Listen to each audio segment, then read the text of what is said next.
I just want pitter patter. I just want to like ebb and flow, you know? Just like bibbity boppity boop, man. I just want to like jib and jab and right. Yeah. Yeah, just kind of lace them up and show the kids your thing or two. Exactly. Yeah, like I'm gonna bring my intensity down onto the court. Right. You know, I'm gonna really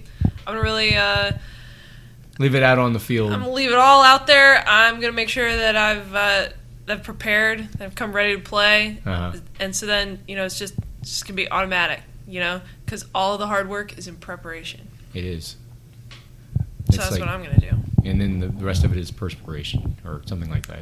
That's exactly right. Okay. She's like a kid out there. I'm going to sweat. Like a kid out there. I'm going to sweat all over this podcast. How much Adderall do you need to get that flowing? Or is it like a... Nothing, man. I'm fueled by the love of the game. Okay. Why are we not recording this? This would be a great cold open. Let's say hunker down. Hunker down. Hunker down, y'all. Hunker down. Hunker down. Hunker down. Hunker down. Hunker down. Hunker down.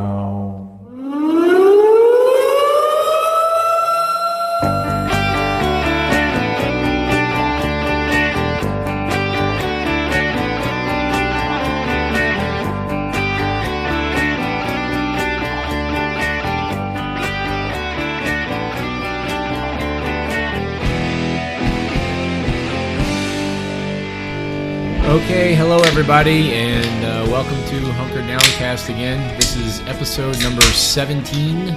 She was only 17, but she was sexy.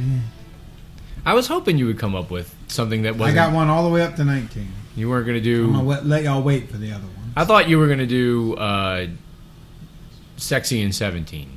But that didn't happen. Somebody on the Twitter said I should have, but I was like, no way, I'm doing that Rick James. Well, you got to take... I think that was Rougarou. I told you to do that one. I like that you took it in a different direction then. I thought... She got called out anyways. It's a she? Rougarou? No. Oh. It's very sort of... the Twitter can be very gender neutral sometimes. Yeah, you don't know. Yeah. Unless if the little... profile picture is vague and the name is vague, then it could be anything. Yeah, but there's probably there are some people who are pretty good at picking you out. Like if you're trying to be gender neutral on Twitter, they can get you from your language and your speech. They want to know who they're talking to. No, they well, want. Who are we talking to tonight? Oh, hi, I'm cis white Jeff, and this is I'm cis hat Allie. Yeah, there you go. And I'm... Oh, your mouth noises, Lance. Damn it. I am Reverend Vargas of the Dirty Boys. Yeah. We'll get to them later. And you're dirtying up the mic noise tonight. I am. It's been a Dirty Boys kind of week, actually. So. If you don't like the sound of people eating Captain Crunch next to you, you just quivered a little bit. Turn down the sound on your podcast and turn up the sound on your mouth. I used to hate it when like my dad would sit there and eat sandwiches and I would just hear him. Dude! And I was like, oh, dude. I hated it. It does not give you an ASMR response? That's what you're saying? What is that? The thing where you get like the tingle on the back of your neck? It just elicited like anger straight from my reptile brain. Like, yes. It bypassed all the little other constructs that my monkey brain put in the way, like going, hey man, don't attack somebody. So the literal opposite of ASMR. Well, yeah. There must be an anger ASMR genre. There has to be like, what noises will stimulate my annoyed response. Like German political speeches. Right. Yeah. Or there's probably a fetish for that too. There's probably like, someone make me feel annoyed. And that's, anyway. Mouth noises will do it. That's like Dennis Prager and all of right-wing talk radio. I guess so. Tourists walking in the quarter. The sound of it or just the fact of it? Just watching them, being behind them, seeing them. Tourists walking in the quarter. And you do that all day. Like that's probably where the origin of it came from. So basically anything that you're exposed to in like over and over and over right. again, where you're just in this swirl that's never going to end. Where you just know there's nothing you can do about it. You're in a sneaky rage spiral. Is that what it's called? Jesus, you know all the nomenclature. Well, this was a thing on that old blog Hyperbole and a Half, and she made a big comic about what it's like to be in a sneaky rage spiral, a sneaky hate spiral, where you wake up and it starts out where it's like little things, you know, like the sun's shining in your eyes or something, and then there's like, you know, you just get more and more progressively mad, and then there's one like tiny little thing that like makes you snap. Like a tipping point. That whatever it is, that person just... and in her comic, one of the examples was you're at Subway and they put the cheese triangles on the wrong way. They don't tesserate the cheese triangles. And so it's a drawing of a guy going, the cheese triangles don't go like that! And now you're in a sneaky hate spiral. You know, what's interesting is if you work in customer service at all, like, 5 out of the 10 people you deal with, you're catching them at the peak of that. And it's like you who sets them off. Like, you will be the one person who, like... The air conditioning is broken, for right, example. Right, or whatever. But that, like, you catch them at that point, and then to you, that's the worst person you've ever met in your life. Right. When in fact... And all they want you to do is say, I'm sorry. Right. And that's the last thing you want to do, because now you're locked in a détente from which there is no solution. Human interaction is terrible. Like, don't ever, like, look at people or talk to them or deal with them, because you never know what's going to happen. Yeah. Like, you might be sitting on a cluster bomb or whatever. Like, it's just... I lost a friend over his treatment of a server at Slice on St. Charles when he didn't get enough pepperoncinis on his Greek salad. Oh, my God. Whoa. Yeah. And he was freaking out about it. And I had to tell him to chill. And then when I told him to chill, he said I didn't have his back. And I was like... Wait, you didn't have his back in the pepperoncini competition? Don't got your back, man. You need to chill out on these pepperoncinis. And then that kind of escalated. That was the beginning of a long escalation that led to us no longer being friends. Oh, Jesus. Well, I think it's very true. People say this in a corny way, but I think it's very true that you can completely judge the entire content of a person's character by how they treat the waitstaff at a restaurant. I'm down with that. Yeah. It shows that they have this ability in them to be cruel to a total stranger, and then probably cruel to you at some point. If they put you in that same realm of somebody who deserves to be treated badly. Well, the proper way to deal with, wait staff or service at all is to know going in that you, in fact, are the problem. Like, just the fact that you're there is what's causing all of the disruption and difficulty. Yeah, you're another... You're the job. Like, you're the thing they have to go and do. You're another mole they gotta whack. Right.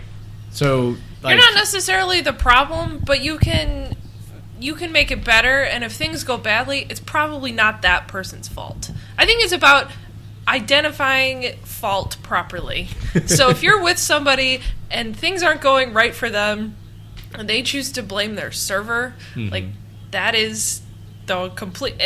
And then they also choose to punish them by tipping them less. It's like, telling them they're going to tip them less. That is a case of 100% somebody does not know how to apportion blame properly. Yeah, that's... And they are probably the type of person who thinks that everyone is out to get them personally. And you don't want to spend any time with those people, man. They're the worst. Or if you're not going to tip them, then fine. That's the way the systems works. I know it's that they don't get, their full wages anyways. But if you choose to say, hey, I'm not going to tip you, then just don't tip them well. And then don't be a dick. No, I disagree. Well, unfortunately, that's the way the system works. And I was in service for 15 years, so I do speak from a certain amount of experience on this. If I did a poor job, then fuck it. I'm like, fuck my tip. I'm fucking that table up. That table were dicks, and I'm seeding my tips. Well, yeah, I mean, table. if you acknowledge that you've done something, that you've kind of fucked something up, or that they were dicks, and I was like, fuck you, I don't need your tip. Near the end, I can understand that. Except from the other end of it, I just would never stiff anybody anyway. Yeah. Like, well, even then don't give them 20%. Yeah, I can't not do it. Even if they egregiously screw something up for me, I can't. I'm not talking about screwing something up. I'm talking about being a fucking asshole. Sometimes I overtip. They are assholes back. I know. I did it. Sometimes if I get bad service, I overtip. just as a way of saying, like, I'm not the asshole, you're the asshole. Passive aggressive. Yeah. I don't think they ever Here's get my that. $5 to make you feel bad. Does it ever work? No. In his No. head, it works. I'm sure he walks out of there Yeah, like, it's how I rationalize just about anything I do. As long as I have enough money to cover it, sure. I can get away with any kind of atrocity. You walk out with your head held high. Right. You took the high ground. Yeah. I paid my way out of this one. That's right. Yeah. Talk about that's the highest of high grounds. Yeah, I mean, it's basically like a personal version of like how Donald Trump rationalizes everything he does. Oh, and this was going so well, and then you had to bring up him. I'm sorry. It's just a thought. I thought he only Thought had that I had. 1.5 million to That's rationalize. right. He doesn't have any money. Or maybe he does. The whole thing is a scam. I don't. That's my favorite. I find it thing hard about to believe he only has 1.5 million. But does he now have The to campaign. go ask for people? The campaign. Yeah. So he has to ask people for money now. Oh, big time. And then people are going to be like, well, why the fuck should I give you money? Aren't you Rich this as billionaire hell. and shit like that? So he's got a little bit of a. It'll work out fine for him. I mean, the Republican Party is going to have to support his campaign eventually. You know, I may make money running for president. It's very interesting. So, like, in the meantime, he's just... Wait. Feeling noises. softly. I'm feeling softly. Fargo's trying to eat Doritos quieter than any known human has ever eaten Doritos I'm before. sucking Doritos. He's gumming them to I'm death. filling them up with spit until they become Oh. soggy, and I'm going to swallow the meal that they become. I'm doing it for you, Allie. That's good. That's less disgusting than Donald Trump anyway. So I'm going to glad wash it down with beer. It should be good. Hey, that bag of Doritos is going to be Donald Trump's vice presidential candidate. So. Probably so. Dorito slime from Lance's mouth. Trump's Going to feed it to all of us like a baby bird. Here, eat your Doritos. Oh, you can't swallow it because you don't like it? Sad. Somebody make us a gif of that. Of Donald Trump as a mother bird Right. spitting into America's mouth. It's got Cool Ranch flavor. You can't even appreciate it. It's the best flavor ever. I know. You're going to be so happy. You're going to be so happy with Nobody makes Dorito barf like me, okay? Nobody. It's the most luxurious Dorito barf, chrome plated. We got into a real weird area here. What are we doing right now? Oh, We want to talk about Neil Abramson. okay. And I have some questions for you before we do. All right, so we do have a lot of things to get to. Okay, who is he? He's our friend, Our friend Neil. first and foremost. Yeah, I mean, he's He personally... likes us. He comes to see us. Yeah. He came by the Dirty Boys Gallery that I own. Actually, I almost said I work. I'm having trouble adjusting to being a business owner. Okay, well, let's... He came by there. Yeah. He came by your work. Yeah. He likes us. He wants to hang out, I think. Well, see, Neil Abramson he's trying to become a better social media engagement specialist. This is your theory, or he has stated this? This is a theory that I'm generating right now as we talk about it. Okay. I think that he's Fresh new theories, y'all. he's trying to reach out to the kids and to be more of an engaged The kids are person. us? Yes, How old is he? he's younger than we are, I think. Oh, okay. He's probably older than me, though. Yeah, but he hasn't gone to see you yet. So, but Neil is Nor should he. Just to make that very clear. Just want to be clear about that. So the reason, and Lance, you actually are asking how this happened. So the reason, I want to know who he is and what he does. Okay. Who is your daddy and what does he do? there's a lot of background, and I'm trying to figure out where to start with it. Well, one day, a long, long time ago, there was a little boy named Neil, and when he grew up, he wanted to be a Republican more than anything else in the world, and he decided to take the longest path possible to getting there. That's one theory. Is that accurate? That's, well, okay. I don't think that he's actually going to change parties. Wait, what is he? He is a state Representative. So Neil Abramson Okay, is for a what district? Okay, he is. I don't know the number district that he's in, but it's the Uptown district. So for all of Uptown, the whole No. sliver by The the districts river? are smaller. Yeah, but it So up by Clancy's and all that. yeah. That part. Yeah. Okay. So deepest, darkest, Uptown, and then some other areas that district gerrymanders into or whatever. Okay. I used to call that Stacy Town, but it really wasn't her district either. But He's seemed like it. Faubourg Stacy? Faubourg Stacy. Living in Faubourg Oh Stacy. my God, that brings back memories. Right? The Faubourg Stacy. So he represents Uptown. Yeah, that's his district currently. Got elected just recently? No, this is his. He's term limited now. This is his final term. So he's been there how many times? I think this would be 3 terms. They're limited to 3 terms in the And they're legislature. 2-year terms. Yeah. So this is his final one.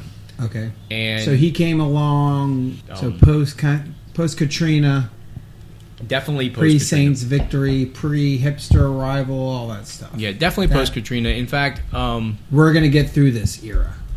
Right. Not the whole city's gonna die, but looks like we're gonna make it. Oh, here it is. In 2007. Oh, okay. So right after the storm. If we're really getting into this right away, and there are a couple of articles published about Neil this last week or so that people really need to check out. One of them was in The Advocate by Tyler Bridges, which is kind of a profile of him and his career.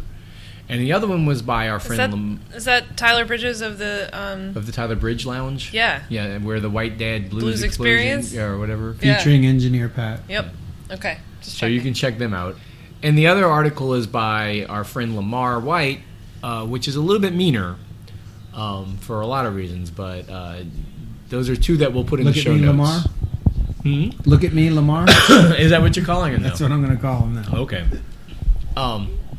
But to get back to I think the question that you asked, this is the part of Tyler Bridges' profile of Neil that is pertinent to your question. It says, Abramson, his wife, and their young son were the first ones back on their uptown block near Audubon Park after Hurricane Katrina in 2005. So they were... And then Neil says... Sorry. The devastation of losing several generations of people from the city motivated me to run for the state house. I thought the city needed help at the state level. So Neil came out of Katrina, and this was his motivation to run for office, according to his profile. He was on the porch of his home eating MREs in Audubon Park. Yeah. Okay. And I can even describe his district to you. He said all the Mimas are gone. It includes Tulane and Loyola. It includes Broadmoor and the Carrollton neighborhood south of Claiborne Avenue and up to the Jefferson Parish line. So it's very near to where you live. But so not Hogshead? No, not really Studio? the Hogshead area. Hogshead Jesus But Studio. just near to that. Holly Grove Peacock is not... He does not represent Holly Grove Peacock. Right. I don't think that Holly Grove Peacock can vote for Neil. Okay. Anyway, so what did he do that pissed everybody off? Okay. So he's been at odds with everyone for most of this year. For the first reason he's at odds with everyone for most of this year is he was a player in the series of shenanigans that turned the House leadership over to the Republican Party at the beginning of the legislative special session. We've probably been talking about this. We've actually on the explained this earlier in an earlier episode. Okay. But since you're asking right now and you want to know why I need he's been through all this stuff. Previously on the Hunker Downcast. Everything's Neil's fault. Dun, dun, dun, dun. So, I mean, it's not technically true that Neil swung the vote, himself, because the House of Representatives is majority Republican. And they can elect a Republican speaker whenever they want to, or they could have. But traditionally, the governor of Louisiana gets to pick the legislative leadership.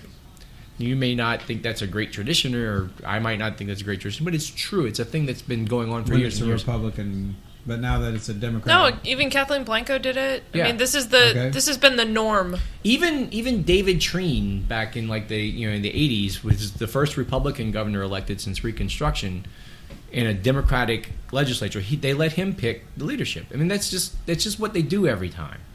So this year was the year that they decided they were going to not put up with John Bell picking their leadership. Enough's enough, they said. Basically.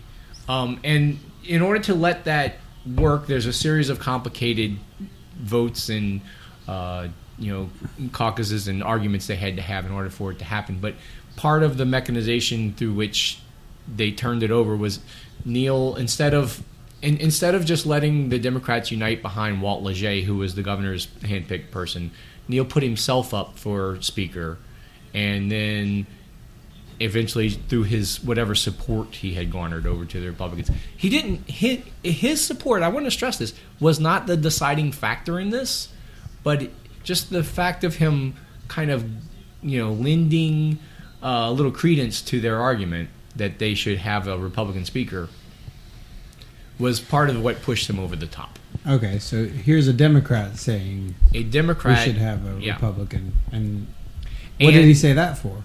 Well, there are a couple of reasons that happened. A couple of things. His version of it is, well, now I'm in position to help the city of New Orleans more because he was rewarded by the Republican leadership with chairmanship of the House Ways and Means Committee, which is a very important committee in the... So he gave them what they wanted, and he got a prize. So okay. Politically, it helps him because, as we mentioned earlier, he's term limited in his House district.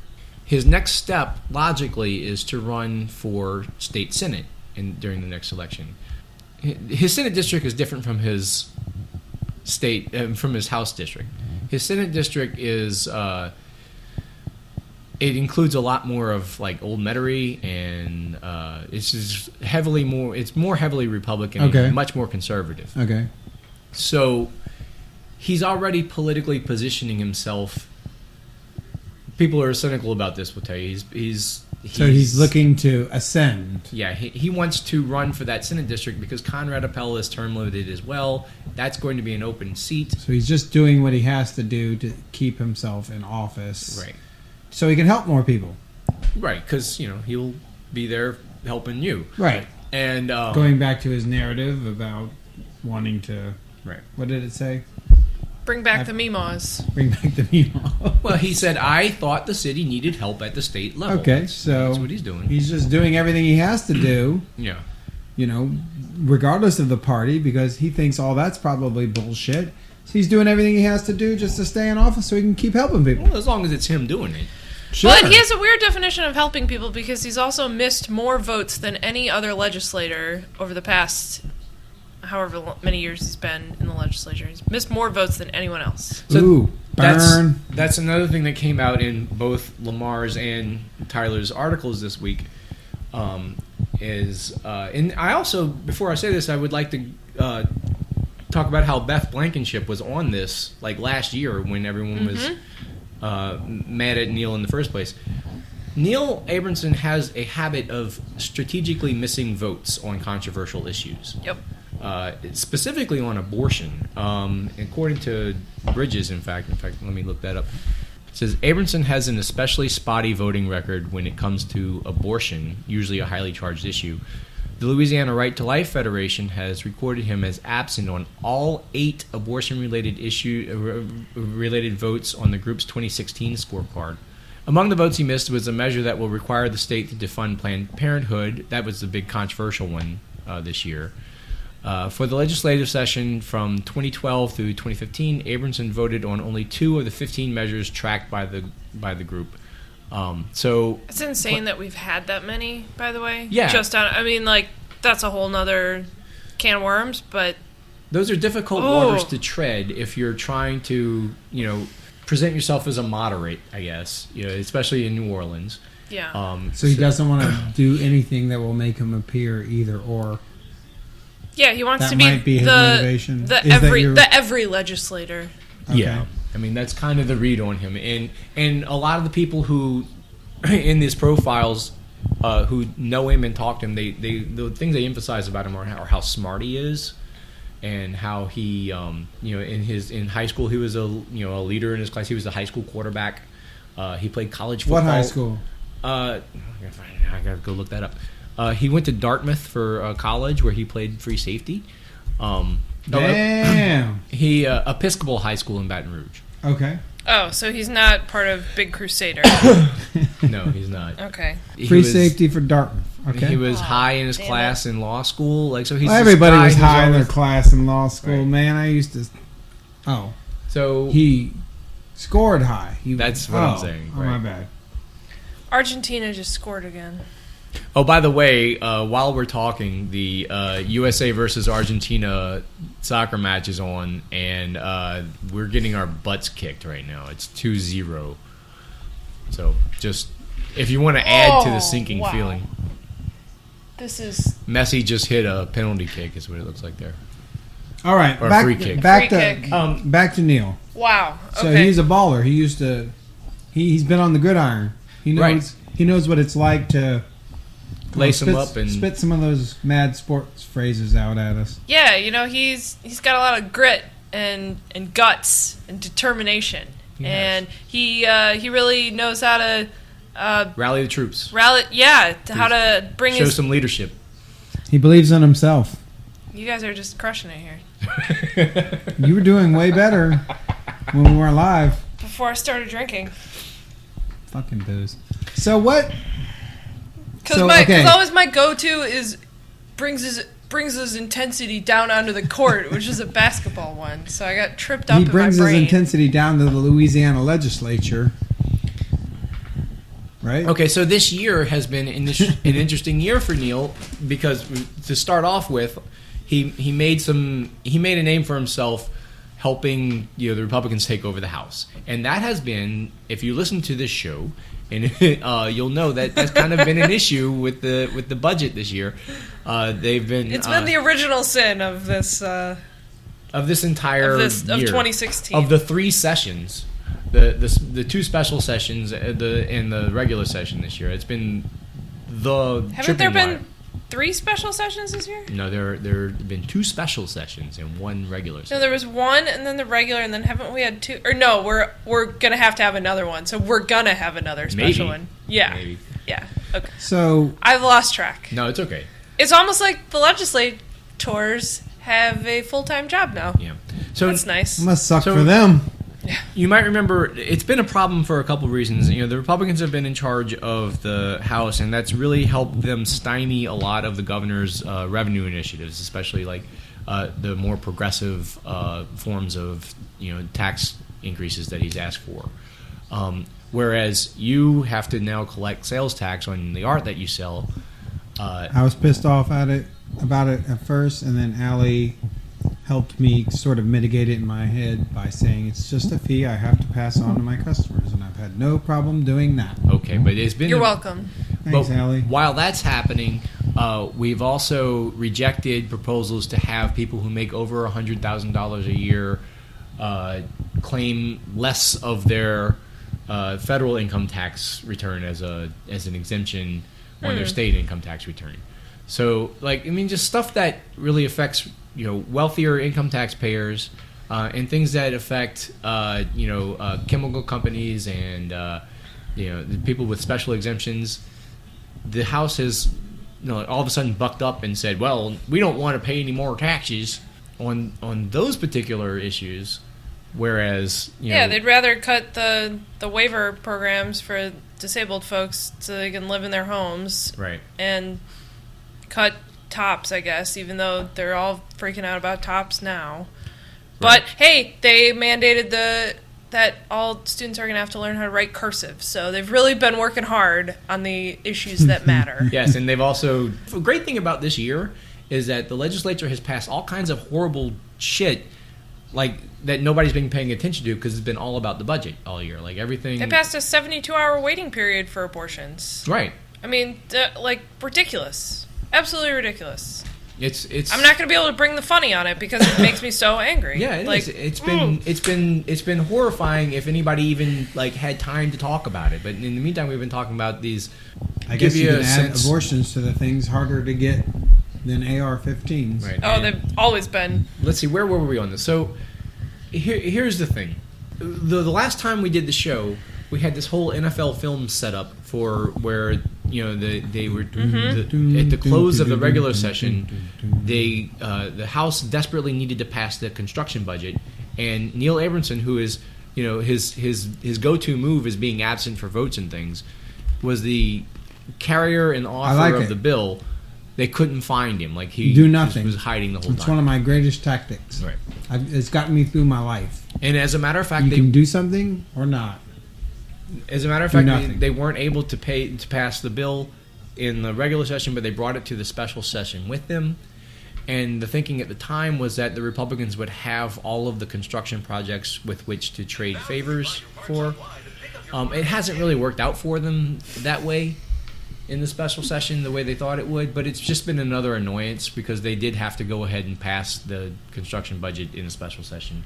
So, but what that did do was it created a lot of interesting optics for Neil. Like it made him again show up as the defiant leader of. This is Neil coming into the legislature. And on the day, high school football quarterback Neil Abramson stepped on the field. It was a hot and sweltering June day in the Louisiana legislature. Everyone knew. Former Dartmouth safety Neil Abramson stepped onto the floor. Or he didn't. He has a spotty voting record.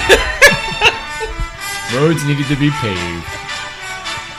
People's community centers needed to be approved. Things needed to happen. Ladies needing abortions needed to wait 72 hours. All right. Neil laced up his cleats, stuck his foot in the ground, and took the ball and went home. Yeah, but that's so that was the last story from the regular session. So in the special session, they had to deal with that, but also some other things happened. There were some very important bills that the governor wanted passed, including this tax exemption bill, this income tax exemption bill that I mentioned earlier. That would have been the big revenue producing bill. I think the fiscal note said it would have garnered something like $116 million for this year, which would have helped a lot. Yeah, but they might have had to cut back on the flowers at the Comus Ball. Right. So yeah, they couldn't. People got shit to do. Yeah. So priority. Where are your priorities? But this issue came up twice, and Neil submarined it both times. It came up when it was House Bill 11. Because Comus pays his bills, man. Well, if you ask Lamar, and we can get into what Lamar says about Neil and his priorities. Like Neil, according to Lamar, he went and looked at all of the corporate associations that he has, and the oil and gas companies that are friends of his, and that was a much tougher article than Bridges' article, which is already kind of Okay, I'm gonna have to go back and read it. Okay, so there's one more bit of background about this, and it's Neil voted down that income tax increase one time, and then it came up. They were so desperate to do it, they brought it up a second time, and he amended it in such a way that made it the dumbest thing you could imagine. Like instead of being, it became a short-term loan. That's right. Yeah. So, but like again, here's from his perspective, what he's doing is he's fighting for you as a taxpayer, and he's representing you. It's terrible policy, though. But it's great politics. Like he is not only is he defying his party and his governor, who he probably correctly surmises is going to be unpopular in the next few years because of what's happening right now. He's positioning himself well. So everybody who's on his case, I think it needs to be said that he's doing pretty well for himself. Like he does not even have to change parties. Like I think that people are like, oh, he wants to be a Republican. He wants to be a Republican. I don't think that's the point. Like if he runs in that district or the Democrat with a, who stands up for you, I think that's enough. I think he's doing well for himself. I don't know. I hear what you're saying. I think it's like it would be great politics on paper, but I think everyone can see through it, and it looks so craven and it's so phony. It's so phony that I think everybody can see it, and I don't think that's a good look, because right now everybody is looking at what Neil is doing, and it doesn't look like leadership. It looks like ass covering. Well, yeah, to you and I, it looks like that. I don't. In the aggregate, I don't think we're alone. In the aggregate, it might different. I mean, he's getting some press for himself, but the press is about things like, look how many votes he's missed in order to avoid taking a position on things. And the press has kind of come down on him. Like, I mean, the reporters have been they've been fair, but they've also, you can see them smirking a little bit. Tyler Bridges has a little bit more leeway to write, what he thinks, and I thought his profile was fair, but you could see where he was going, and of course Lamar is just gonna, rip somebody an asshole. So, but you're right. People who write about it and watch it all the time are getting that impression.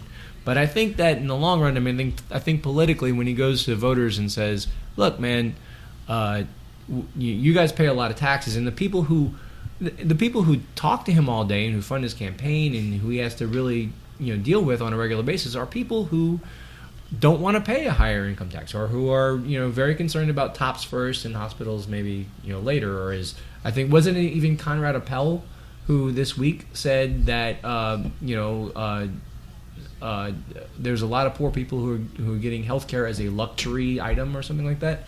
So it's who was it that said that? I think that was Conrad Appel. So you can see where this is going. Yeah. So I think the politics of it are that. But this isn't even why Lance even is asking all these questions about him. Like, the reason that he's asking all these questions is because the dude showed up at the gallery, He right? keeps stopping by and visiting us. Yeah. Well, I have one more question about him, though. Yeah, what's that? If he was the Game of Thrones character, which do you think he would be? I had a different Game of Thrones reference for this whole segment, and it is this. You guys watched Battle of the Bastards this week, right? The last Game of Thrones episode. I read about it. Okay. So at the beginning of the battle, there's this moment where... Spoiler alert! Ramsay, has Rickon out, and he tells him, okay, run to your brother, just as a tactic to draw John's army out there into the field. So he lets Rickon go, and stupid John is sitting on his horse and thinks, I can go out and get him. I'm going to go save my brother before Ramsay shoots him down. And this afternoon, I was reading the tweets again, and the Senate Finance Committee thinks that they can go back one more time and get that damn income tax exemption bill. John Ilario thinks that he can go and put it into another bill and have them negotiate it out. And I'm just thinking... You're Jon Snow. Yep. I think they're gonna shoot that thing through the heart. The Ilario is significantly weaker this session, it seems like, than he has been in the past. And that has surprised everybody. Like, yeah. Everybody just all of a sudden stopped listening to him overnight. Well, it's just because he has limited power. The Senate is the governor and Ilario and JP Morella and those people. They can control what happens over there. They have no control over what the House does. Right. And frankly, the House doesn't they don't give a shit if things get funded. And that's the fundamental problem. Like, the fight they were going to have in the session was going to be, well, you guys got to fund TOPS, your little pet TOPS program, and God, we could do a whole show about what's fucked up about TOPS, but let's not go down that road. Instead, we thought there would be some give and take. Like, we need healthcare funded, you need TOPS funded. Hey, let's raise some revenue. And the Republican response has, for the most part, been, we don't give a shit. Right. Like, we don't fund it. Like, what all happened is next year... It's all waste anyway. Right. It's all waste. There's more cuts we can find. And more importantly for them, next year, it's all fucked up. Well, look, the governor screwed up the budget again. Yeah. And then a couple years from now, when these clean pennies sunset, and they have to go back and ask for them again, well, your shit's still not funded, and, now they're asking for a tax increase again, and isn't this governor a piece of shit? And we're winning. If you're a Republican, you're winning, and on every time this thing turns. So they have no incentive. They have no incentive to do anything, and that's what we've learned this session. And that's just been 2016 for you in Louisiana politics. God, all of our heroes are dead, and all of our Louisiana legislators are Chekhov still from Star Trek wasn't my hero. Care about him? Anyway, yeah, but Gordie Howe is dead. Yeah. I had to take a whole night off from the Hunger Downcast because a celebrity died this year. It's been a harsh year. It's been rough. People were acting like Chekhov from Star Trek like fits right in there. I'm like, nah, he doesn't. Now it's just anytime somebody dies. Yeah, like, oh my god, nah. Year of Death marches on. Right. Like, yeah, I'm pretty Sorry. sure every year is like that. Another guy is dead. Oh well. No, Chekhov from Star Trek doesn't count. It was fucked up what happened to him. Don't get me wrong. I'm gonna miss like he was doing a good job as Chekhov. I wouldn't put him in the same. He's no David Bowie. Right, he's not Bowie. As much as we love Chekhov. How are we doing on time? It was basically Prince and Bowie. If we want to, can we just debunk something? It's just been Prince and Bowie and Gordie Howe. Gordie Howe. Yeah. And maybe a couple others. Ali. Right, Yeah. he had been sick for a while, I guess. Oh, so you saw that one coming, is what you I guess, it yeah. wasn't a surprise. Well, Gordie Howe was super old too, but Yeah. Yeah. I mean, Gordie Howe was almost at Well, we the had- level where like you have to go, oh wait, he was still alive? well, it's like pairs, right? it's one So of those like deaths. Prince and Bowie were a pair, and Merle Haggard, I guess. Yeah. And then like Ali and Gordie Howe, and then is there going to be another like category of world leader or some sort of other like category that's going to get a big hit this year? God, we hope so, don't I we? think- Because that would be so much content. Well, because then it's like the rule of three, but Oh. magnified. know? Without Prince and Bowie, 2016 is just average. There was two rough ones. Yeah. And then after that, everything else was just like, it's what you kind of expect out of a general Just year. regular deaths. Yeah. Yeah, we need a death that really impresses us. My favorite rule of three, though, since you brought it up, was I think it was Christmas 2006, maybe. Tim and M can correct me on this, Okay. but it was Gerald Ford, James Brown, Saddam Hussein. I don't think Okay. there's been a better rule of three since then. All right. You had your Farrah Gerald Fawcett, Ford Michael lived that Jackson, long? yeah, Huh. and then Billy Mays. But who really cares about Yeah, him? Gerald Ford lived long enough to move in across the street from Homer Simpson that one time. That was Everything's a Simpsons episode. you don't remember that one? So Gordie Howe was on The Simpsons too. Was Prince? I don't know. Yeah, Was David Bowie? I don't know. Tim and Em are gonna have to look it up. Yep. We'll figure it out later. Or not? No, or not. Or not. Um. Should we break and then come back to our segments? That's a Or good- do we have more things to talk about? Well, we have a whole bunch of other stuff we could talk about. Speed round! Speed round. You want to do it as a speed round? Let's do it. Okay, speed round. Mayor Landrieu did his State of the City address this morning at 9 o'clock in the morning, which I thought was a little bit early. On a roof. On the rooftop of a goddamn Whole Foods. Yeah. So, like, there was just this. Which one? The one on Broad. the one that used to be a Schwegman. Okay. The one What'd on he Broad say? Street. He said a lot of things that were really kind of confusing, such as tsunamis of demographics or something like that. A seismic demographic tsunami? Yeah, seismic demographic tsunami is He going said that? to. Yes. Jesus, Mitch. His big reveal was actually his. Seismic demographic tsunami. That's a mixed metaphor, isn't it? He used a mixed metaphor. Yeah, I think that was the part of the speech where he was trying to like do his like I'm gonna slap Trump kind of thing. Like he Oh. was talking I mean, about how, seismic activity does usually trigger a tsunami. right. I thought But- that, Yeah. but You know, there's like a little earthquake and then it triggers the tsunami. but those are things that people think So of as maybe disasters. not a mixed metaphor. Maybe not. Toeing the line of it. Well, what's important about it is I mean, that they're wait, disastrous never mind. events. Tsunamis are bad and earthquakes are bad. And But- demographics are bad. Well, he said in a way like we're gaining neighbors and diversity through this seismic tsunami. Airbnb is like getting a neighbor for 3 days. I think that's a different issue, but yeah, I think I that's, get it. But Okay. I think he was trying to talk about how diverse we are and welcoming we are as a city. As Usually opposed when to- people talk about Gentrification means new demographic, neighbors. usually when people talk about demographic tsunamis, yes, is tsunami a plural of tsunami? Maybe. tsunami.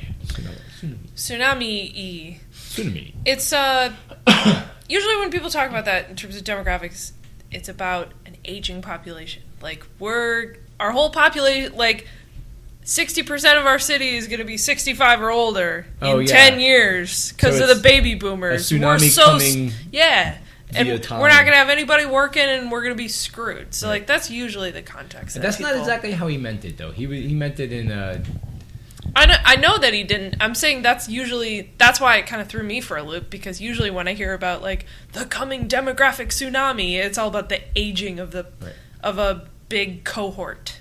Right. Okay, I'm gonna get real. Next. I need to. Speed round. Okay. No, Jeff. No wells. All right, that old. I heard that well.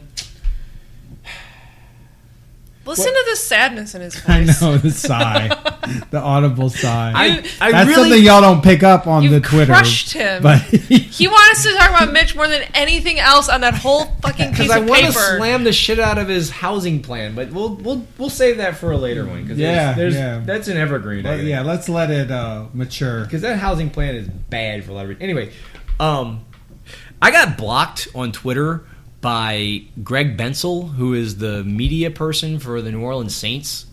And the reason this happened is he put out a tweet it was a photograph of Tom Benson and Gail Benson. I saw that photograph. And George and Barbara Bush. George and Barbara Bush. Oh, no, this is not the one I was thinking of. Okay, go ahead. After they had dinner on Tom Benson's boat. And all I did was I just retweeted him, and all I said was, that's a goddamn boatload of mental competence right there. I didn't think that was a whole lot. And there must be a block order that comes down from the top that says anyone questioning Tom's mental competence gets blocked. Yeah, he just has a Google News alert for mental competence. Probably. So you have to as the Saints media coordinator.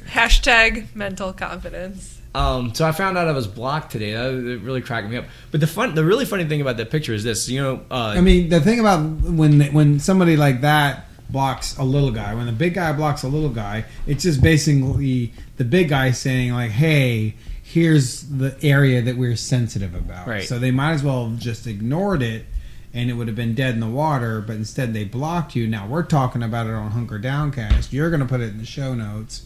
You might tweet about it more, and it's just like, oh, now it's this thing that's a little bit more incendiary than. Whereas I blocked Ed Attila just because I have a grudge against that guy. So, but that's still like that's like on the same. Nothing par. triggered it. I was just like, also it's just blocked. Also, it's not your job to distribute public relations information to people. Yeah, and you would kind of want them to have access to the information you're distributing, right? Especially if you have like as many thousands of followers as you do. You gave the retweet. He got the retweet. Like, hey, y'all, look at this. But that's not exactly what you're saying. Gail Benson's dog was pretty cute. So that's what I'm getting to about it. Oh, sorry. Here's not sorry. It's a cute dog. A couple days ago, the Bensons announced that they had they settled with the kids. We don't know the details of the settlement. So will we ever? Well, there was a lot of speculation to that effect. What's going to happen? And you take the Pels, I'll take the Saints. Maybe. It's a shit deal. At one point, did they use that Panama Papers law firm to settle it? So, like, maybe we can hack into their shit. Maybe it goes through the DNC. The settlement will be on WikiLeaks in a week. Snowden's on it. Get on it, Tim and M. What was my point? I would have been like, you can have the Pelicans. They settled half of Mickey Loomis's time. And the rights to all New Orleans voodoo insignias and logos and anything anybody ever wants to print with New Orleans voodoo on it for the rest of all eternity, you can own it. That's what I would have offered them. And then I would have just oversold how important the arena football team was to New Orleans, even though it wasn't that important. I would have tried to have sold Rita on that. I would have gone Jack Donaghy with it. My counteroffer? $1. Tick, tick, tick, tick, tick, tick, tick, tick. Yeah, I bid $1. Well, so people were speculating just like that on Twitter, and one of the thoughts was, I think it was probably Byron P. Moore, or maybe it was Wang, but the thought was, probably, Gail doesn't really want to run the team. She will just take it over and then sell it to the heirs, which is, I don't know if I believe that or not, but that's one thought.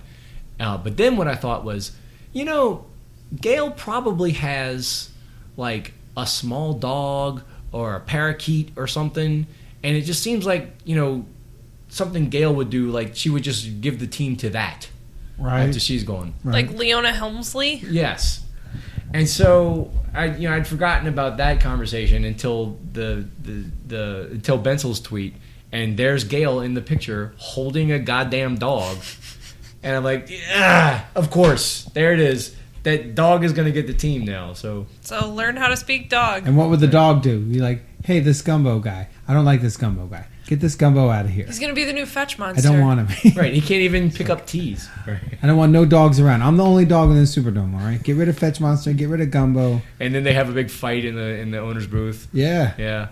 This is like a whole thing. How would a dog run Don't this cut thing? my hair that way. Looks really stupid. Sad. So next... the other thing we had written down there was cursive handwriting. We're talking about cursive handwriting? We did that already. Oh, we did? I mean, do we... They want to have it... Wait, why do they want to have it? Because certain things are written in cursive. Yeah. Kids aren't learning cursive. I know that. They can't read the original Declaration of Independence. Is that what it was? I don't know, but Probably. that's what I'm going to go with. It just feels truthy to me. We can't always cite the Constitution if they can't read the Constitution in its original form. I think it's just another it's another strain of kids these days, and with their texting and their Snapchats, and they need to be able to read all the documents that my grandfather wrote and all that stuff. It's just kids these days don't know how to blah blah blah. It is that, but I think it's more like the kids these days don't have to go through the same pain that I went through having to learn how to write and be graded on how pretty my writing was. I mean, I like cursive handwriting, but if you're going to mandate something, you should mandate typing. You should mandate computer science. I will say that I also hated typing class in high school. Oh God, I was terrible at it. Yeah, I loved it. I mean, I can type now Mavis, because I had Mavis Beacon. Yeah. Yeah. I just hunted and pecked my way pretty well, though. I got up to 35 words a minute just hunting and pecking. It was a form of torture. It was like, they have typing class you get no. It was the most boring class. You guys are crazy. I loved it. Math. But I was also good at it, so I could win, so that was fun. I liked the classes like history and English where there were things on the wall, maps, pictures of George Washington, busts his weird wooden teeth. of Beethoven. Yeah. Yeah. But those typing and math classes, there was nothing on the walls in those. Okay. It was always just bland. And just a bunch of... Do we have any more topics? I don't have anything else written down. All right, break. All right, so we're going to take a break. We'll be back. We'll be right back. Enjoy those mouth noises. Damn it. I've employed tens of thousands of people over my lifetime. That means medical, that means education, that means everything. And I'll tell you something, what's really going to be fun? I'm right now suing Univision for $500 million, and I want to tell you, we're going to win a lot of money because of what they do. I own a big chunk of the Bank of America in Bank of America building. Nobody knows this. Nobody knows what I own. Forbes, they write stories. They have no idea. They have no idea. The good news, how much do I have? 10 billion. It's funny. You're going to see how much money I made with The Apprentice come Wednesday or Thursday when I do my file. And I just sold an apartment for $15 million, but I don't need money. I don't want money. So I'm doing my own. You'll see that on Thursday or whatever the hell day I file. You'll see I did really well. Much better than anyone ever thought. Just the opposite. A friend of mine comes up. He said, I want to give you, a rich guy, I want to give you a lot of money. I said, honestly, I don't need it. Okay, guys, so we're back for the final segments of the show today. I wanted to, before we do this, I want to just read the results of the poll that we took this week, because even though we didn't really get to get deep into the mayor's state of the city, which I would love to talk about that housing report later, but... Can I ask one question before you do that? Do other cities have state of the cities? I don't remember ever hearing that. I actually asked that question this morning on Twitter, because I have this feeling that this whole, affectation of the mayor of New Orleans giving a State of the Union address. Yeah, it's a way to make them look good because that's what the president does. Right. It's kind of stupid. There's no state of the state. Actually, I think there is, but it's called something else. Huh? Yeah, call it something else, y'all. That's also not necessary. But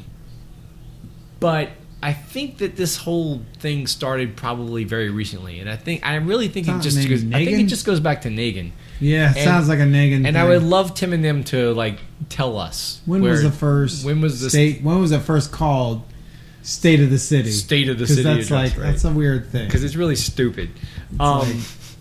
But what we asked everyone, it's less stupid than State of the State, which I also think is hilarious. State of the State is definitely of the three. It's the most hilarious. State of the State. Well, one of my ideas for today that we're not going to do is we would all issue our own State of the City response address. But what I asked on Twitter was, if we're going to do that, where should we record our State of the State address? Because unlike, the mayor delivered his from the roof of the Whole Foods, and our poll, I had some suggestions, and one would have been the former Hubig's Pie site. Now Baker's Row condos. Now Baker's Row, whatever state that's in. The roof of the Brown's Dairy, which is about to shutter. Right. So all business related. Up aboard the Algiers Ferry, whatever state that's in now. On Algiers Beach? On the Algiers Beach. And my other one was, and the one that won, and I knew this would be the ringer, was, in a sinkhole. So, which one? It doesn't Which say. Sinkhole? Yeah. You guys, a quick Google search. Canal Street sinkhole? Which Canal Street sinkhole? Indicates that State of the City addresses are a very popular thing. Yeah, well, so that was the response Are they called to me. that? Yes. Damn. I asked, which cities have them? I'm sorry. So when I asked that this New morning, York, St. Paul, Encinitas. Well, okay, so Midland, New Michigan. York, and then I was like, wait, what the fuck? San Jose, Fayetteville. So New York. okay, The rest of them, but who cares? For how long have they been engaging in this bizarre practice? Because that's really what I'm getting to. Sacramento. I don't know. I don't have Topeka, Laramie, Two Egg, Florida, Truth or Consequences, New Mexico. Because I will say that was actually Joe, Montana. Joe, Montana. There's a real town called Joe, Montana. That was one. Someone answered me and said that, yeah, I know that like these kind of addresses happen in like, Raceland or whatever. Like they get out and do. Whoa, Raceland is not a city. Okay. Houma and Thibodeau are cities. I don't even think that was the place, but it was something comparable to that. Like other Don't come towns at me with no Raceland bullshit. They get out all their functionaries. And I know Raceland. I think we could do better though, because I think we could look to our neighbors to the north, and rename this thing. Listen to this. Mm-hmm. Since Canadian provincial legislatures and the Parliament of Canada begin legislative sessions with a speech from the throne delivered on the government's behalf by the Lieutenant Governor or the Governor General of Canada, there is no formal equivalent for the federal government or regional governments in the Canadian system. A speech from the throne. A speech from the throne. Watch the throne. That can only be delivered by Marlon Gusman. Yeah. Because, especially in the future when his office becomes completely ceremonial. And right. Much like the King of England or Queen of England. Or the Governor General of Canada. Right. So sorry, Governors General. I'm sure I've insulted you somehow. Yeah, good job, Allie. Thanks for pissing off Canada. It's an international incident. It's no problem. International Whoever got incident. in trouble by pissing Canada off? Anything to bring attention to Justin Trudeau that I exist. That's all I'm looking for. We'll have to add that. I'll just wave vigorously over here. We'll tag him P-MILF. on Twitter. P-MILF. Damn right. If we're talking about world leaders who ILF World leaders who ILF. Is that what you just said? ILF. I don't know why I'm not saying I'd like to fuck. I have the filthiest mouth on here, but for whatever reason, when it comes to an exact like a real sexual act, I got all demure about it. But I would like to fuck the president of Croatia. She's fine like a motherfucker. Okay. Is that true, or is that just something? No, look her up, Okay, Tim and them. we'll do fine.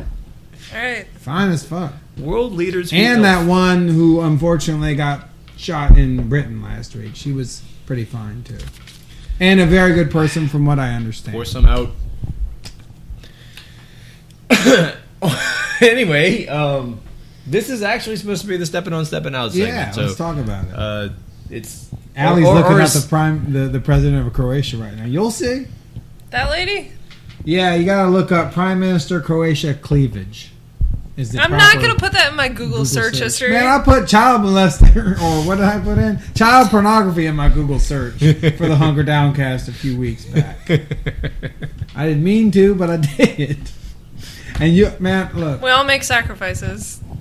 Every now and then I got bumps on my body and I gotta look at it. I gotta be like, oh, hey. Just be like, hey, what's that? And then be like, oh, don't worry. You're good. Put some preparation H on that shit. Get on it, Google.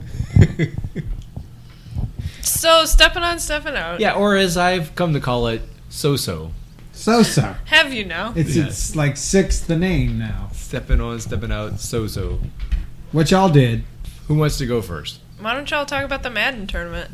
Okay, yeah, well, I think that's germane to our general topic this week is at the Dirty Boys Gallery this week. 901 Charters across from Harry's Bar. 901 Charters. Harry's Corner. Mm-hmm. It's the corner of Charters and Dumaine. Yep. Right across the street from Harry's Bar. And on the other side corner of us is Cork, where you can buy like cork purses and shoes and belts and stuff, ladies. And then on the other side of that is a gallery that I don't really know the name of it, but they sell like African clothes and art and such. So it's a happening corner. Well, we're trying to make it a happening corner. That's why we're telling everybody about That's it. right. Anyway, so we had a Madden tournament where we invited several people who showed up for. Ryan Hancock Right. showed up. Jeremy Abair, my partner in the gallery. Our friend Witzerland. Witzerland Yes. showed up. He had to leave early for this. He had this fucking lame excuse like, oh, I got a deposition in the morning. I was like, whatever. Lame. He was still in the tournament when he left. Right. Like so he was still active. He seated up. He seated his spot. Right. And he had actually not lost, right? He had won. No, he lost to Ryan. He lost to Hancock, Ryan, yeah. and then he beat the shit out of me. Yeah, and then he eliminated you, and then we eliminated him by forfeit. Yeah. So then, I'm forgetting some. Oh, Sober Roz showed up and was later replaced by Drunk Roz. That's right. But they're That's what usually happens. two-headed monster that she is, and she won the tournament. Drunk She Roz. did. And if you can find Rosalind on Twitter or Facebook or the many social media outlets which she avails herself of, you will find multiple photographs and videos of her brandishing and showing off Another crown that she now owns. the crown that Varg created for her She dropped off the Crunk crown, which is her normal crown that I created for for her. crown maintenance. She turned it in for maintenance.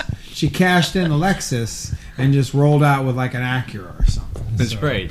She cannot be crownless, Roz. Yeah, Well, Rosalind. sober Roz needs a crown just as much as drunk Roz needs a Right, now crown. there's one for each. Although in the fall, if anyone is interested in participating in a Madden tournament, we're going to have another one just before football season, and this crown is like a wrestling belt or boxing title or the Stanley Cup, and So it that gets you don't transferred. get to keep it. Yeah, they don't. There's only one. I think that's good news because, like, you know, Roz has been showing off the crown.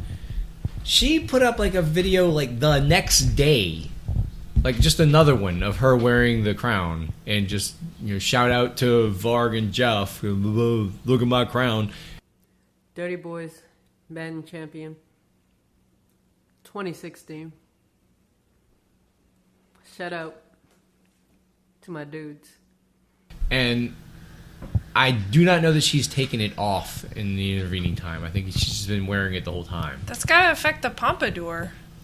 It's probably shaping it. She's Okay. Probably just, you know, she's like Beyonce. She has a myriad of headdresses and hairstyles. Oh, God. Argentina just scored again. yeah, the Argentines are beating the U.S. by 4 goals now, and they're in like the 85th minute or something. I can't read that. Damn. So, yeah, USA sucks at kicky ball, y'all.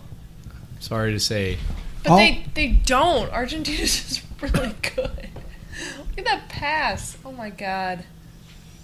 Roz Live won sports. the final game 24-0 also, which nobody did. Well, that was okay. So She went off on Ryan Hancock in the final. that was another fun thing for me. Like with the Madden tournament, like there was this huge buildup to the Dirty Bowl. Dirty And- Bowl won. And Ryan, who had fought his way through the tournament, and Roz Beat me had on fought the her way last through the play. tournament. And I will say I only lost once, though, and he had already also lost once. So, but whatever. We changed the rules because it was getting late. and because Witt left. And Whit left, that jacked everything up. But it was Roz just beat the shit out of him. Yeah. It was 3-minute quarters, and she was ahead 24-0 in the first half. It was one of those Super Bowls where, like one of those 80s Super Bowls. It wasn't fun to watch. No, yeah. just somebody just. I mean, it was fun flattened because she someone. was just destroying him. Mm-hmm. I mean, that was fun. And after that, I mean, we played mashups. We played Seven Nation Army. We played, which I always thought that song was by Gary Glitter, but maybe it isn't. Seven Nation Army? No, not Seven Nation. That one, the dun dun dun. Yeah. Rock and Roll Part 2? I That's think by that is. Gary Glitter. Yeah. Yes. Okay. All right. So I was confused because I was having a hard time searching for him. Maybe because he's a child molester. Hey!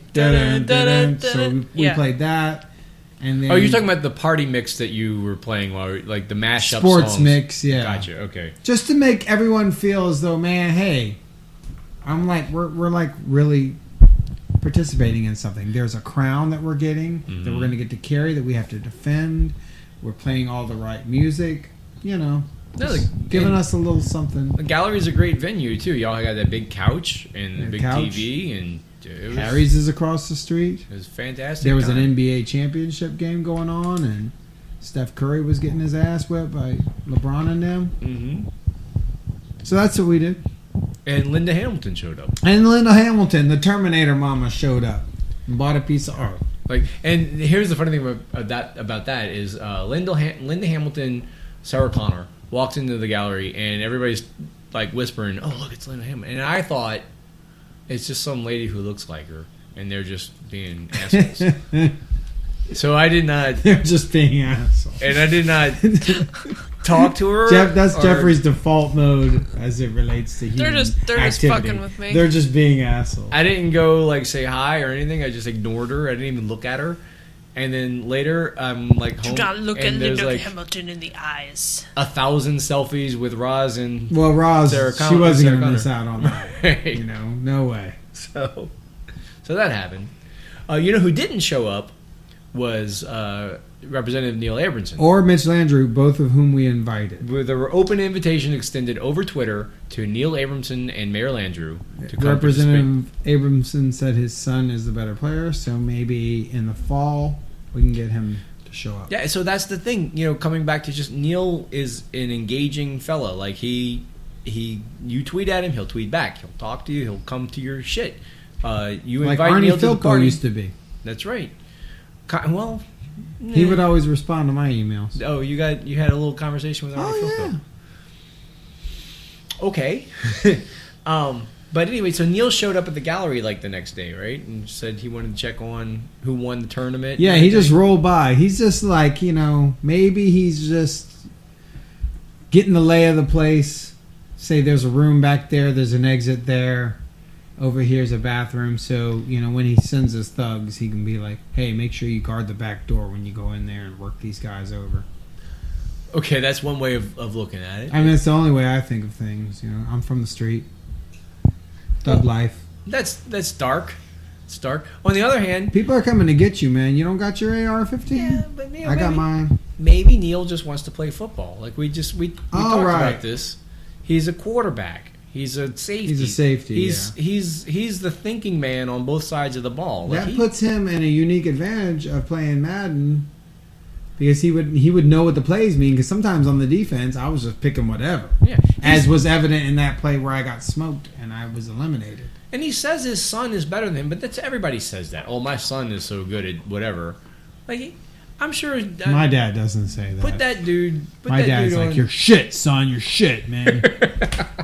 You're never gonna make it out to anything. You're not gonna be anybody in life." I'm just kidding. My mom listens to this podcast. Oh, okay. I'm just kidding, Mom. Happy Father's That Day. was just for humor. Everybody loves Ken. He bought me 2 cars, Wow. which I destroyed. Which is, I sold one for basically your $250. I sold one for $125. $125. That's not very much. I know. I destroyed them with quickness. Wow. So, what else about the Madden tournament? That was it. That was it. That was I guess. Okay. The only other thing I did was that I ate at Felipe's on Carrollton, and I'm starting to think that place is just for burritos, and then fuck all else. There's nothing else that's good there. Platos. Huh? You don't like the platos? What are those? It's where you Mountains with flat tops? It's a plate. It's a plate, and you get all the things that usually go in a burrito, but separate, and then they give you a couple of corn tortillas, but you get like a huge plate of food. And it's, Deconstructed burrito. Yeah.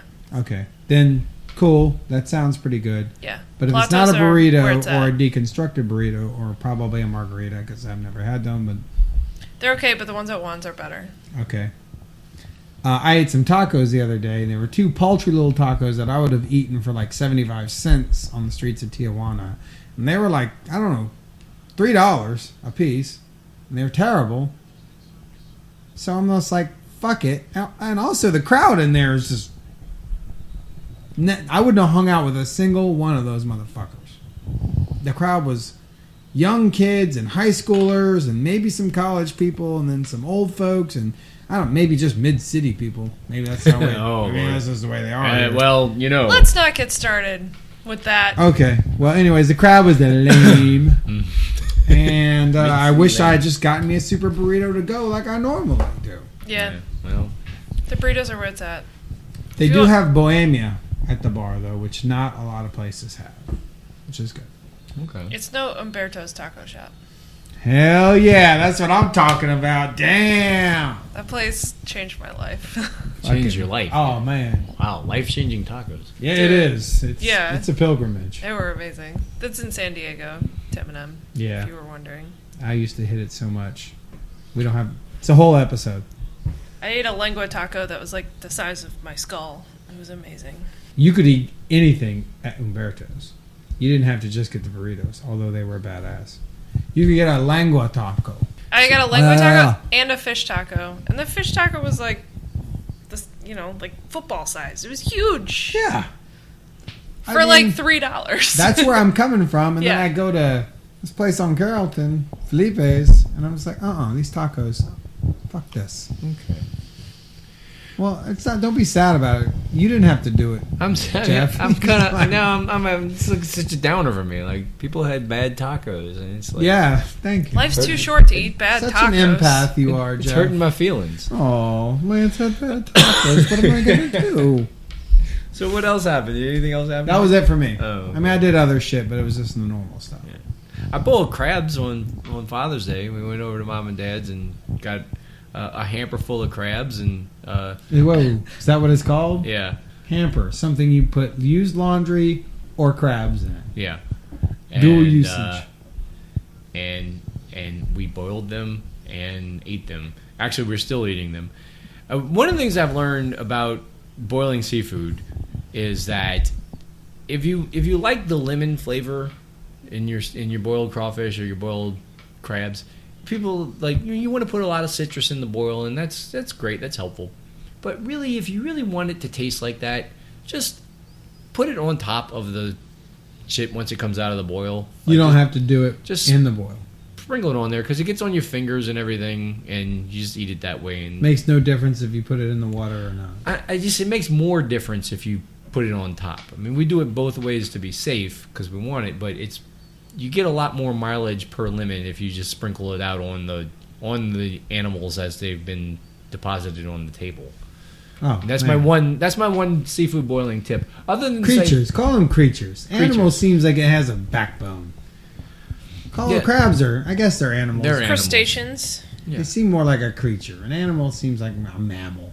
I mean, but like in the animal, vegetable, mineral. Yeah, they're definitely an animal. Triumvirate. But it makes me feel as though they have more of a nervous system and stuff, which I don't think of a crab as having much of one. Well, my point is that I'm getting better at boiling seafood. Okay, and this is sorry for one little distracting tip I've from it. picked up along the way, and that's Bark's just over here turning vegan right before our eyes. apparently. No, I'll still eat. Well, actually, I've never eaten boiled crabs because I don't see the fucking point. Like, isn't it a lot of work for a minimal amount of meat?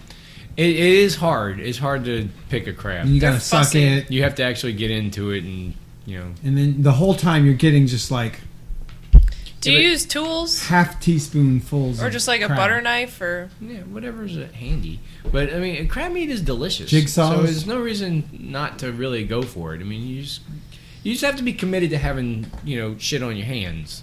And also is the having to problem. work it and then pull it apart. I mean, it just seems like it's always seemed like too much work. And then you gotta too much really bring a leftovers. certain level of intensity to the boiling pot, You too. Well, Okay. to the picking of the crabs, anyway. to the picnic table. Yeah. Menkles is a pro at it, by the way. Yeah. Well, she's Like- from Baltimore. Right. That's she jam picks- there. She does not leave any meat in the shells, and if you gave her a bushel of them and said here, pick all this crab meat for me, it would be done in 15 minutes, and you would have a pound of crab meat. It would be anyway. I can't do that. So, can I ask you one thing about the crab? Yeah, sure. Go ahead. Do you get more meat per work out of that or a crawfish boil? Like when you're opening a crawfish and you're getting I don't know, it's like a It's just like a morsel, little piece of tail meat, right? right? But it's not much work. No, it's easier to get at. 'Cause So you just crabs rip are and- harder. Yeah, you have to do for more less work to meat. dig it out with your finger and whatever. Yeah. Okay. Yeah. Fuck. Because the boiled crawfish, crab. you can really get in a rhythm. If you're pinching and you pull the meat out with your teeth at the same time that Yeah. you pinch the tail out, and you get that big nug, and you can Who get in a hasn't been real, in that rhythm? real rhythm with that.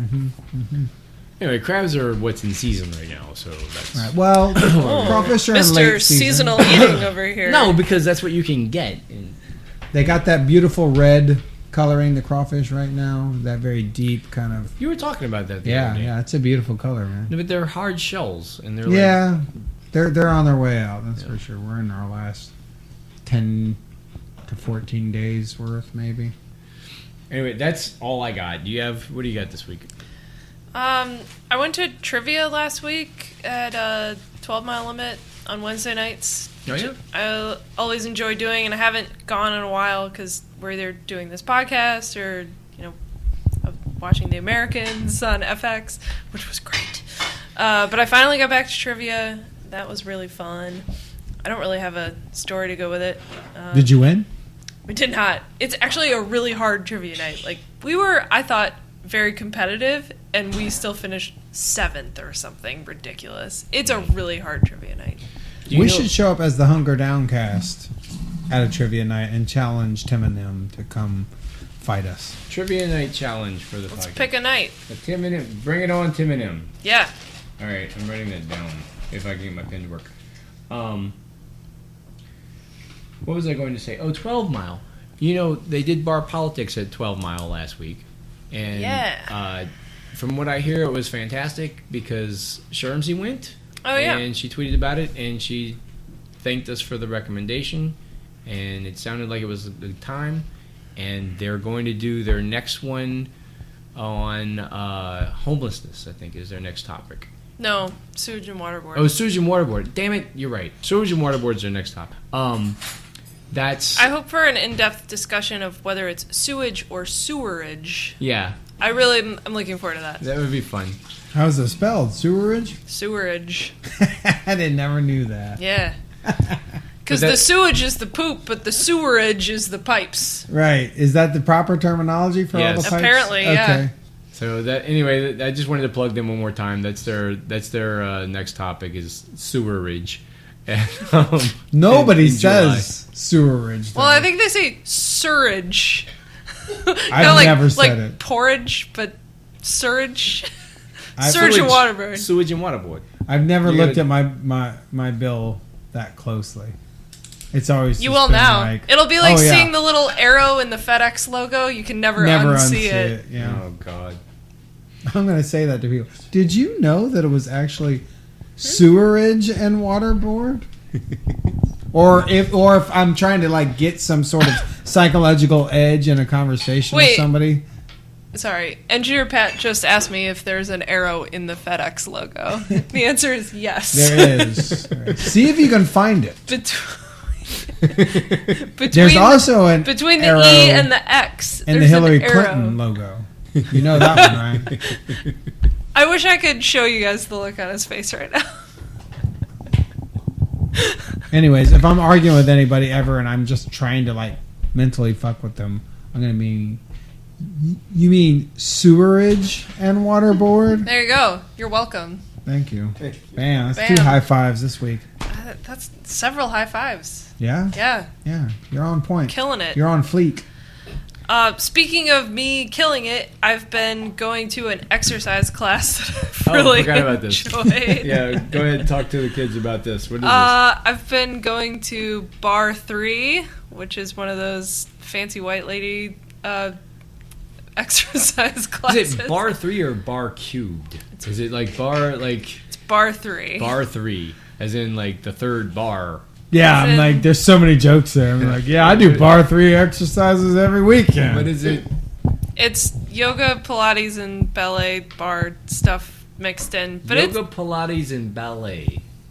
Yeah, like the ballet bar, the bar work. So it's a lot of... It's really hard. It's been kicking my ass, and Sounds I've been really enjoying it. Hard to conceptualize. So Basically, it's not a lot of like, it's not like running where you're ruining your knees every time you do it. It's low impact stuff, but it's still a lot of like isometric strength training stuff, and it's so you like get your body in a hold, and then you just make like really small movements, like using your own weight as the counterbalance, and it's really hard. So you're becoming a badass is what you're trying to say. I wouldn't go that far. No. I'm taking it one day at a time. Because the CrossFit and Krav Maga are next for Allie. Oh, You're Lord. you're going down the rabbit I hole. think CrossFit is a lot more high impact than what I'm looking I'm Yeah, just it trying is. to build up to the arm wrestling contest with Sarah Connor at the next Madden tournament. That's all I was hoping would happen. But Well, because I don't know if this is maybe like too real for, but I've noticed that as I get older, I'm more aware of like when I'm in shitty moods all the time, and it's usually when I haven't done any kind of physical activity in a while. And so I feel like that's normal. I need to do that. Just not even like, oh, I want to get skinny or whatever. It's just I need it for my own mental health to exercise regularly. I've also noticed lately that if I eat too much sugar, I get a splitting headache, which is like not a fun part of being an adult. Of like, because you think, oh, unlimited dessert, but I can't anymore. I'll be literally sick. It sucks. Talk to Jason Bradbury about that. He's all about that. Sugar is evil Sugar's thing. a poison, apparently. I pretty much have no sugar in my diet other than booze, which gets converted to sugar by your body. Right. So I avoid sugar almost entirely, except for booze, which avoiding entirely is the farthest thing I do with that. I'd much rather eat like fries for dessert than actual dessert. Yeah. I'm a salt person. Right. But- Maybe I could, think of something that's slightly sweet and then has some salt in it. Yeah. A little bit of sweet and savory thing to satiate. What were you munching out on before that puts you in these bad moods? I mean, the sugar is just like we went out for brunch, and I got dessert as part of the brunch, and I had a headache for like the rest of the day. And then you were in a crunky mood too? Oh, I've been in a crunky mood for other reasons, but Okay. I'm trying to exercise more. All right. Well, Keep it Allie has a going. lot of pent-up aggression, Oh, and yeah? she's just trying to let it out, and that's what Bar 3 has enabled her to accomplish a little bit. And she's saying she's got a little bit more of that dopamine coming. We're going. Pent up aggression. Yeah. That's what we're gonna go with. That's basically the way you described it. I've noticed in my 40s that not only does my body do weird things that I just sort of wait for it to go away, like, oh, here's a weird kind of strange cramping. I hope it goes away, and then it does. Yeah. But now my moods are doing it too. It's like before I could always just fall back on myself thinking, oh, you're pretty happy, dude. But in the last few years since I've turned 40 and stuff, now I'm just like, I don't know, I'm suddenly pissed off, and then now I'm hopeful, and then so those things are all fucked up. That's now, because too. you're going through the change of life. Oh, haven't I been doing that the whole fucking time? No, we all are all the time. Well, But- it's never affected me the way it has in the last few years. And maybe it's because I went through a separation or everything, or maybe I went through a separation because of these fucking moods that was happening. But I don't know how I'm going to wake up in the morning. Who's going to be there? Which version of me is going to even be there? And I'm like, oh, good, it's this guy. We talked about this a little bit last time, and it's like you have to make sure you're drinking enough so that you can always chalk it up to being hungover. I always, strangely That sounds enough, miserable. I feel great when I'm not hungover.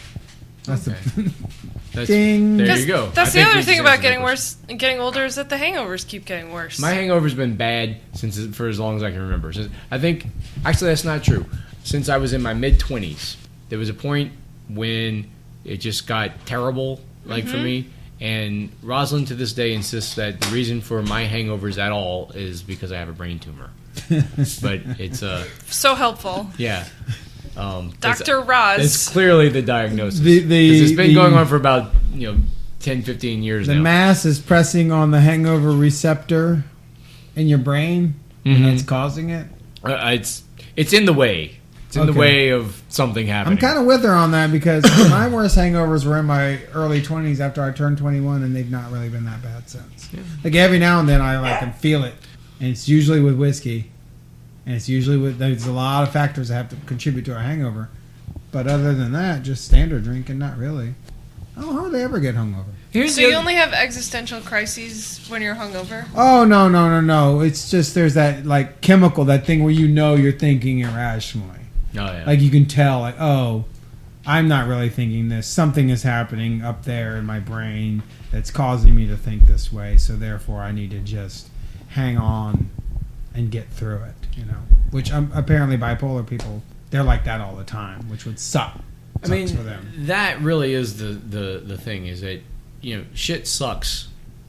No, it doesn't. But you just think it sucks, right? And that's what I'm. Well, okay. I think we just said the same thing, but in different ways. No, you said shit sucks, and he says shit doesn't suck. You just think it sucks. But you just think it does. Well, my point, I think, of both of our points is the shit is either sucks or doesn't suck outside of anything that has anything to do with you. Right. So if you feel like shit, well, that's just you being a baby about stuff. Or if you are excited about something, okay, that's great, but it's not really about you. So the thing to remind yourself of whenever you're feeling either down or manic is just, it ain't gonna have anything to do with me. If it's that kind of shit that just visits you in the afternoon, it's and never you're like, why are you important. here? Your dog gets run over, legit reason to be sad, Sure. There's different, you can feel the same way about things, and one be just some process in your brain, and the other one have a legitimate reason. But in those cases, it's the joy of being alive. And you know what the reason is that you're sad when your dog dies. If you have the hangover, ennui, it's just you. It's just you. Right. And just it doesn't get have through anything. this. Right. Fuck that I sure shit. hope the other me comes along. The happy, inspired me comes along soon. Yeah, I miss that guy. But it happens. Eventually, yeah. This has been Psychotherapy Corner on the Hunker Down Yeah, cast. I'm like, how the hell did we get here? I just started talking about exercise. I really hope that we helped at least one person today. It was Neil Abramson. If we helped just one person, it was worth it. Neil, if you're out there looking for just advice, or if you need anything, just tweet or call or come by and don't come by. Yeah, we'll listen. Don't come by. So don't come by Allie's office. So that's going to be it for So-So. Do we want to just dive right into Recipe Minute, or do we want to take a minute? Or? Oh, I do. But I'm too fucking lazy to pull up the dinger. I'll do it. All right. Ding. On Sunday, I made a cake that I make sometimes. It's a very basic cake with fruit in it, and it's plum cake. Oh, and okay. it's an old school famous recipe, but basically all you do is make a basic butter cake base and use a springform pan for this. Butter cake base. Yeah, so you soften a stick of butter and cream it with a half cup of sugar, and then add a cup of flour and some baking soda and a tiny pinch of salt. And I like cake stuff. I like to throw some almond extract in there too. So you make your batter. You pour your batter in, and then you slice up a bunch of plums, and you put them all flesh side down into the batter. So you just like load them all up, cut up maybe like 4 or 5 plums into quarters, and just put all the slices in the batter in the pan. Okay. And then squeeze a lemon over top. Like the crab boil. Right. And dust it with some cinnamon and some other like baking spices if you want. You can add more sugar on top if you want. I like to go sugar light on this. So you don't get a headache? So I don't get a headache. And then pop it in the oven, bake it for about 35 to 45 minutes. And what happens is the cake puffs up over the plums, or at least around them, depending on how fresh your baking powder is. And you take it out, and then I like to let it sit overnight. So like even though it's delicious right out of the oven, or you cool it a little bit, I like to let it sit overnight so that all the plum juice kind of redistributes through the whole cake. Ooh. And it gets real plummy, real juicy and delicious. And if you cut back on the sugar enough, it's like almost you can eat it for breakfast and not feel bad about it. So okay. And that's the recipe. And that's the recipe minute. Ding. All right. Are we ready to go with the jive wire, or we want to? You're reading it. Take us. Well, if I'm reading it, then we have to take a break, because then we come right back and because we have no jive wire in front of us. Are you bring it up, and me and Allie will shoot the shit about something. Okay. So I'll have to go find the jive wire. Well, right. A little jive wire. Anything going on? I mean, we just kind of talked about a lot. Yeah, we did. I watched the Game 7 of the NBA Finals on Sunday. Who are you pulling for? Signing into my email. I was pulling. All right, you just let us know when you're ready. There, I have to remember my password. Okay. I was pulling for not always easy. for Cleveland a little bit. A little bit. I wanted Cleveland to do the damn thing. It was the shittiest, most least hipsterest city of America versus the most hipster city. Yeah, I of wanted America. all of the venture capital bros in the Oracle Arena to be real sad. Someone signed up for Uber using my email address. That's interesting. Sorry, go ahead. The whole point of this, Jeff, was for us to do this while you were doing. Not for you to offer I forgot my commentary password. on your I got a little Gmail account. I got a little itch behind my ear. I wonder what that is. Oh, okay. Shirt's kind of tight. Yeah. So LeBron's blocks in that game were amazing. Yeah, they were. He was incredible. Especially there was that one that he kind of knocked out to the third row. Yeah. And then there was that little one against the backboard where he pressed it. Yeah, the one at the end where he pressed it and then just pushed it a little away. To and the he came side. from across. Yeah. And he had covered 21 feet at the same time that Iguodala had covered 14 feet. Yeah. It was he journeyed through time to get there to block that shot. I kind of became a bit of a LeBron James fan this series. I've been liking him a little bit, but he's no Jordan, of course. But. I was for Cleveland the whole way.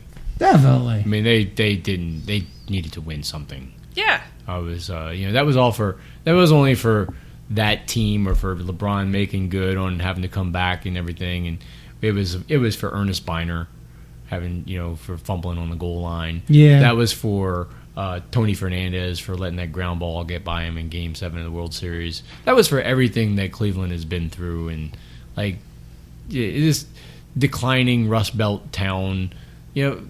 Fuck everybody else. That was good for Cleveland. Fuck the Warriors and fuck those fans that just sprouted out quicker than fucking Seahawks fans. Right. Like Golden State fans outgrew Seahawks fans, and as far as whoa, suddenly everybody's a fucking Warriors fan. It's still weird for me to see Steve Kerr on the bench too, coaching the Warriors, because for me, I'm he's still a Bull. He was also a Cavalier. Yeah, that's true. He was? Yes. For a couple of years, but he's, I'd say, mainly associated with the Bulls. For me, the Cavs, man, they kept shooting those threes in the first half, and I was like, Yeah, not a single one was falling. Yeah, and then Kyrie Irving got real hot, though. The Warriors were sinking all theirs, and then I'm just like, okay, and then this court switch, and there must have been something hot about that side, about that basket, because then Cleveland started hitting theirs. And the Warriors started missing. It was an exciting game. Kept at it. It was a great series. I caught a fair amount of it, and it was pretty good. Yeah, and then now you only have like 3 weeks until the next season starts, so pretty good deal. It was the best game of the series. Yeah. They saved the best It's for the last. closest game. Yes, indeed. I think with 2 minutes left in the game, if you looked at all the points scored throughout all 7 games of the series, it was tied. Yeah. With 2 minutes left in the whole really? whole shebang. No, that did happen at some point. I remember somebody saying something about that. It was a good series. And then if he would have got that dunk, that would have been great. But but Green had no choice but to foul him. I mean, he was going in for the dunk. And then he played it off really well. He acted very hurt, and then he was just like, oh, let me shoot my free throws. Which some speculated that he was just doing that so if he did miss the free throws, he would say, oh, whatever the fuck, I was hurt. But I don't know. I don't think LeBron was playing 18-dimensional chess at the end of Game 7 of the biggest series of his life. Haters gonna hate, so that's just what they said. Y'all want to hear the Jive Wire this week? Yes. You got it all up and going? I got most of it here. At some point, we're going to start doing reports from these shows, because I think this is this is coming up. We need is for one of our sponsors to spring for us to hire a reporter. We have no sponsors. Yeah, well, this week's sponsor actually is no longer. I mean, Magnolia Builders is out, right? No, they haven't. The unnamed builder that used to associate with. Right. The sponsor, formerly known as something, is we're waiting on that check to come through. I guess right. Happening. So. But in this week's Hunker Downcast and this month's Hunker Downcast Jive Wire is brought to you by Ira Ray. We met in the air, communications and consulting and so forth. And future guest of the Hunker Downcast. Definitely. So they don't have a tagline. So brought to you by Ira Ray and Ira Ray. The air. The Steamboat Queenie hosts Cali Calliope at sunset. The Frenchman Tourist Trap hosts Greasy Gree at 5. The Central City Golf Club hosts the Uptown Cougars at 6. Frat Larry's hosts Napoleon Avenue featuring Construction Zone at 6. That's a dangerous gig this week. The Urinal Bar hosts Beer in the Book Drop at 6. Repubic hosts Brain Eating and Beta at 6. That's a hard one. The Back Room at the Leather Bar features So Long Solange at 7. Stitched Heart Studio has the Faceless Pineheads at 7. Iconic Structure features Snitch Landrew at 7. But Cheeky Wawa hosts Sarah with an H at 7. Sarah Connor with an H. Sarah Connor. This Space Available's Jazz Playhouse features Donald Drumpf and the Magas, #Magas, at 7. St. Joe Horns hosts the Ann Rice Krispies at 7.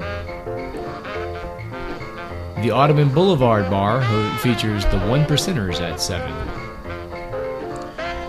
We've got something called Seismic Demographic Tsunami at the Swayze Pentecostal. What is this? Swayze Pentecostal something. Church. Shit. Swayze Pentecostal Church at 7. The Pink Elephant hosts Fred I. Dick at 7. Betty's Pub and Grub Rug and Tug features the Happy Endings at 8. Rub and Tug. That's what I said. Pub and Grub Rub and Tug. I thought you said Rug and Tug. Fink McFunks hosts St. Baldrick's at 8. Terriblicity hosts Frankie Fecund at 8. That's legit. That goes all the way back to episode 1. Big time act there. Big Mouth Music Club hosts Self-Proclaimed Super Crew at 9. Booted Booties hosts Artisanal Vapes at 10. The Meth Head, it's something called Meth Head Methadone, is playing at the Beach Cop Bar at 9. On Canal Street. On Canal Street. The Tyler Bridge Lounge hosts the White Dad Blues Experience featuring engineer Pat at 10. Bywater Space Place hosts the Doug McCash Money Spillionaires at 10. That's really hard to say. Phone Trauma Miller and Lite Float talk. Hopper at the Avenue Bar at 10. And the Booty Bounce Bar features Sneezy Daisy at midnight. Sneezy to Z. Sneezy to Z at midnight. The Hunker Downcast Jive Wire is brought to you at the oddest hours. For an extended listing, check out hunkerdowncast.com/jivewire, which is a page that does not yet exist. To get your gig into the Jive Wire, tweet to @hunkerdowncast or email hunkerdowncast@gmail.com. Now get out there and support And enjoy.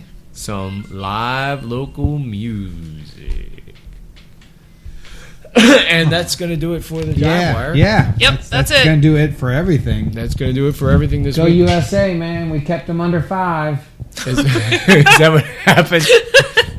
Yeah. Fucking spiritual victory. We're right looking there. at an empty stadium, and the USA has gone down in a crushing 0-4 defeat to Argentina. Argentina apparently got a field goal with a doink off the crossbar, so they gave him an extra point. Yeah, one of the things that They got a field goal and a forfeit. right before we started recording, I put out that we were going to record during this match, and Carl Schott, yelled back at us, "Y'all might not want to do that," or something like that. And he was right, because we basically are undermining the United States by just being here recording. We got messied. Yeah, we messied up. So I guess that's all we have this week. Yep. You can get in touch with us in the ways that we mentioned just now. Our email is hunkerdowncast@gmail.com. Our website is hunkerdowncast.com. Can you all do me a favor and like our Facebook page and maybe... I'm saying you, our audience. Please like and share our Facebook stuff. We're trying to build that up a little bit. We can certainly do a little more. Do you use the Facebooks, Tim and them? Like us. Yeah. We have a Twitter account. We're at Hunker Downcast. Individually, we have Twitter accounts. Alia's Allison at Allison_Dion, which is DEJONG. Yep. For those of you who don't speak Dutch. And Lance is at Vargas. You can also... Where's the gallery again? It's at 901 Charters. All right. Across from Harry's Bar. And that's it. Jeff for us. is at Skooks. That's it for us this week. And he works at the library on... thank you for listening. Don't come visit us in person.